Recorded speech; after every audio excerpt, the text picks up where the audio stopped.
All right, boys and girls, today we are going to be multiplying mixed numbers. Good news is we've done all the steps in multiplying mixed numbers. Now you have to put them all together. So first thing you have to do when you're multiplying mixed numbers is you have to turn them into fractions. In this case, they're going to be improper fractions. So we have 2 3/4 times, remember the little dot, that's the times 4 3/5. So the first thing we have to do is we have to have fractions instead of mixed numbers. So we have to turn these into improper fractions.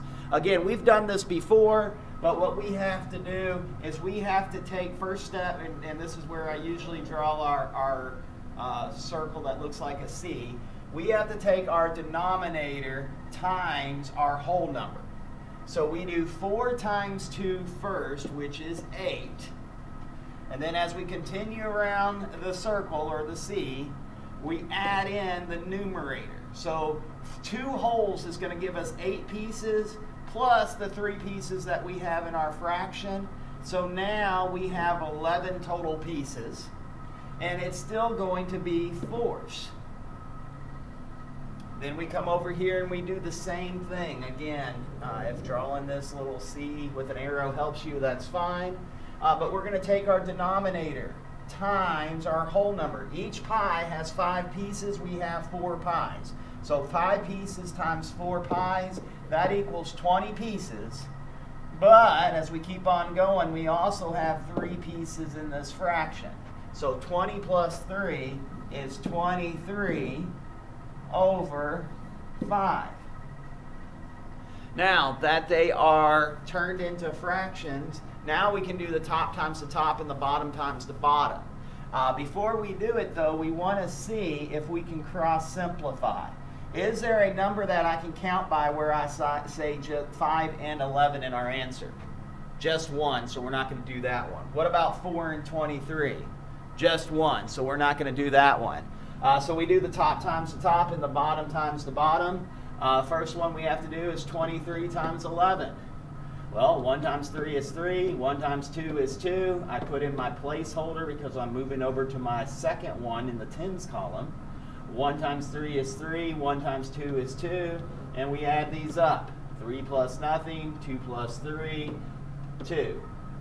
So our answer is 253 over, what's 4 times 5? 20. So now we have this answer. What do we have to do? Well, now that it's finalized, now we have to turn it back into a mixed number. Well, how do we do that? Well, this fraction line means divide. So we have to do 253 divided by 20. Will 20 fit into 2? No. Will 20 fit into 25? Yes. How many times? Once, which is 20. When we subtract, we're left with 5. We bring down our 3. How many times will 20 fit into 53? Twice, which is 40. And when we subtract, we're left with 13. 13 what? 13 pieces. Out of how many? It's still 20.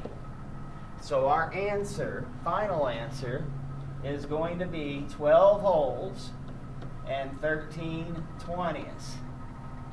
The biggest mistake that I see 5th graders make over the years is they take this mixed number and turn it into an improper fraction, and then they take this mixed number and turn it into an improper fraction.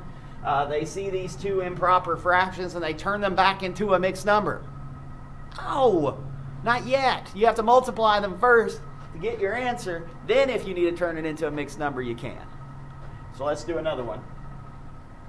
Again, we have 1 2/3 times 6 1/7. So again, we have to turn these into fractions. I'm going to put my C with an arrow on it. We take our denominator times 1. So 3 times 1 is 3. And then as we continue moving around, we add in our 2 pieces. So we get 5 over 3. Then we do the same thing on this other side. We do 7 times 6, which is 42, plus 1 is 43, and this one is still over 7. All right, so then we go crossways. Is there anything that I can do 5 and 7 that I can divide them both by? No, just one. What about 3 and 43? Well, some of y'all are thinking 3s. I know you are, because they both end in 3s. But if we count by 3s, we do not get to 43. We get to 42 and then 45. Easy way I know this, because I know 43 is a prime number. The only two numbers that you can divide into a prime number is 1 in itself. So 43 is just 1 in 43. That's what a prime number is. All right, so we're ready to multiply then. Again, these are usually bigger. Why are these bigger numbers? Because they are mixed numbers. We have whole numbers in them. They're going to be bigger. That's just the way it works. So we're going to do 43 times 5, which is our top times our top times our top. 5 times 3 is 15. Regroup my 1. 5 times 4 is 20. Plus 1 is 21. So our top number is 215. Then we do the bottom number, 7 times 3, which is 21. This one might be a little bit tricky of a division problem. Why is it a division problem? Because now we're finished. The top number is bigger. It's improper. Now we can divide it back into a mixed number. So over here where I have room, and I'll show you why some of you all are going to think this is tricky. Ooh, let me write that a little bit cleaner. We're going to do our 215 divided by 21. Will 21 fit in a 2? No. Will 21 fit in a 21? Yes. How many times? Once, which is 21. We subtract. We're left with 0. We bring down our 5. Here's the tricky part. Some of you all still missing this. Will 21 fit into 5? The answer is no. But you have to put that no up there. You have to put that no, that 0 up there. Why do you have to put it up there? Well, before, we only had 1. When we put it up there, now we have 10. There's 10 holes. That's why. You have to put it in there. It's a placeholder. All right, you can do this. 0 times 21 is 0 and subtract it if you want, or you can just remember that it was 5 pieces left over. So those are 5 pieces left over. We put it up top over what? Well, it's still 21. So our answer is 10 and 5 over 21. Last one, just so that you can see this so you don't forget. We have 3 wholes times 2 and 8/9. Well, we have to turn them both into fractions. How do you turn a whole number into a fraction? You just put it over 1. So that is our fraction. All right, now we have a mixed number. I'll make that C for you with an arrow. We take our bottom number times our whole number. 9 times 2 is 18. Then we add into our pieces. 18 plus 8 is 26 over 9. Cross simplify. Check out the crisscrosses. 1 and 26. Well, this has a 1 in it. We can't do anything to it. 1's the smallest you can get. You can't do anything.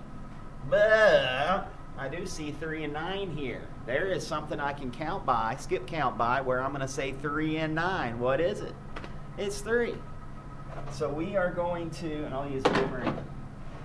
We are going to divide 3 by 3, and we're going to divide 9 by 3. How many times will 3 fit into 3? 3 divided by 3 is 1. So I'm going to change this top to a 1. What about this? 9 divided by 3. How many times will 3 fit into 9? It will fit into 9 3 times. So I'm going to change this to a 3. Now we're dealing with smaller numbers. We're going to do 26 times the top times the top. 1 times 26 is 26. Bottom times the bottom. 1 times 3 is 3. Well, that's not too bad of a number. It helps to cross simplify when you can. So now we have this improper fraction. It means divide. So we're going to do 26 divided by 3. How many times will 3 fit into 26? The answer is 8, which is 24. We're left with 2 left over. These are our pieces left over. We still have them. They just didn't make a whole. So we're going to put that number 2 on top. What goes on bottom? It's still our 3. So our answer is 8 and 2 over 3. Anyway, that's how you multiply mixed numbers times mixed numbers, or mixed numbers times whole numbers. I didn't do a mixed number times a fraction, but if you needed to do a mixed number times a fraction, you just bring the fraction down because it's already a fraction. Then you turn the mixed number into an improper fraction, bring it down, then multiply it. That's it. All right, see y'all.